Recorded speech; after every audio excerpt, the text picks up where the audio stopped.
नमस्कार। आज हम श्री कृष्ण के जीवन और उनके संदेशों की एक गहरी पड़ताल कर रहे हैं। जी, और हम इसके लिए श्री कृष्ण लीलाएं और जीवन संदेश के कुछ अंशों को आधार बना रहे हैं। हाँ, ये एक ऐसी कहानी है जिसमें चमत्कार हैं, नेतृत्व है और बहुत गहरा दर्शन भी है। बिल्कुल, हमारा मकसद है इस विशाल जीवन गाथा के अहम पहलुओं और संदेशों को समझना। तो चलिए शुरू करते हैं।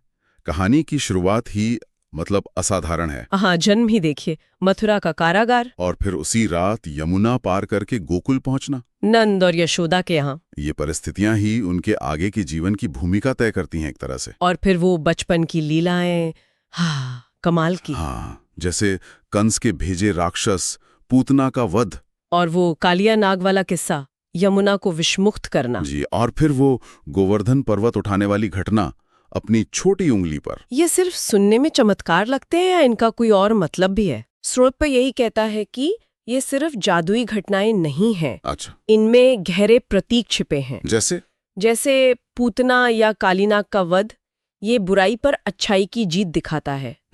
ईश्वर अपने भक्तों की रक्षा करते हैं। और गोवर्धन वाली घटना, उसे स्रोत देखता है स्थापित सत्ता को चुनौती की तरह। मतलब इंद्र की पारंपरिक पूजा के बजाय प्रकृति और आत्मनिर्भरता पर जोर। वहाँ ये तो अलग नजरिया है। मतलब सिर्फ कहानियां नहीं, गहरे संदेश। बिल्कुल। अच्छा, फिर इसके बाद वो मथुरा लौटे। हाँ, और कंस का वध किया। हाँ, अपने अत्याचारी मामा का। और अपने नाना उग्रसेन, उन्हें दोबारा सिंहासन पर बैठाया। जी, यहाँ वो एक रक्षक के रूप में, न्याय स्थापित करने वाले के रूप में सामने आते हैं। और फिर आता है द्वारका का निर्माण। ये भी बहुत बड़ा कदम था। हाँ, स्रोत इस पर काफी जोर देता है। यह सिर्फ एक शहर बसाना नहीं था, ये एक रणनीतिक फैसला था। बिल्कुल, यदुवंश को सुरक्षित रखना था, जरासंध जैसे शत्रुओं से। और शायद कुछ आंतरिक विरोध भी रहा हो। संभव है। समुद्र के बीच एक सुरक्षित जगह, एक अभेद्य किला कह सकते हैं। यही उनके विवाहों का भी जिक्र आता है। रुक्मिणी थी, सत्यभामा। जी, रुक्मिणी प्रमुख रानी थी, सत्यभामा और जाम्बती का भी उल्लेख है।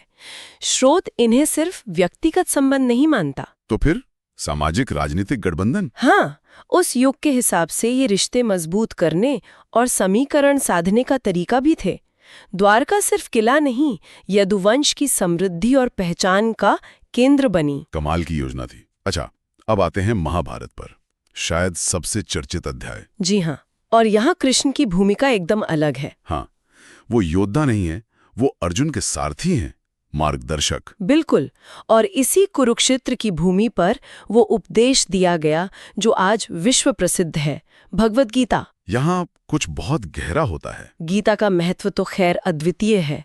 ये युद्ध के मैदान में दिया गया जीवन दर्शन है। अर्जुन का जो द्वंद्व था, अपने ही लोगों के खिलाफ युद्ध करने का। हाँ, वो धर्म संकट। स्रोत बताता है कि कृष्ण ने कैसे कर्म, धर्म और भक्ति के रास्ते दिखाए।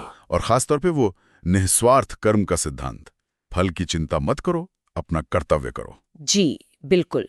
यहीं कृष्ण सिर्फ राजा या ग्वाले नहीं रहते, वो जगत गुरु बन जाते हैं, विश्व के शिक्षक। ये दिखाता है कि मुश्किल से मुश्किल हालात में भी सही रास्ता, ज्ञान मिल सकता है। सही कहा। लेकिन जीवन का अंत, वो भी उतना ही विचारणीय है। हाँ, महाभारत युद्ध के बाद यदुवंश का आपसी संघर्ष में विनाश। और फिर कृष्ण का स्वयं देह त्याग करना, वो भी एक शिकारी के तीर से, गलती से। जी, जरा नाम का शिकारी भालका नामक स्थान पर